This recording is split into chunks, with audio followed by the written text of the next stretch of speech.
Skoda Superb, you get only 19 degrees when the engine is staying and you put on the gas.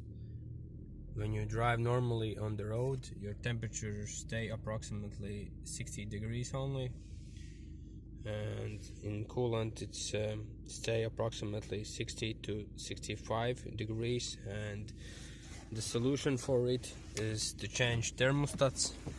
And in this car you have two thermostats. One of them is for engine, one of them located in down here in front of. I try to show you. You can see inside here the new part.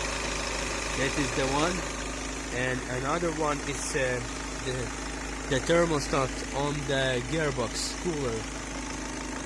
I try to show you. You can see this thing into two tubes. Yep, this one, it's also the thermostat.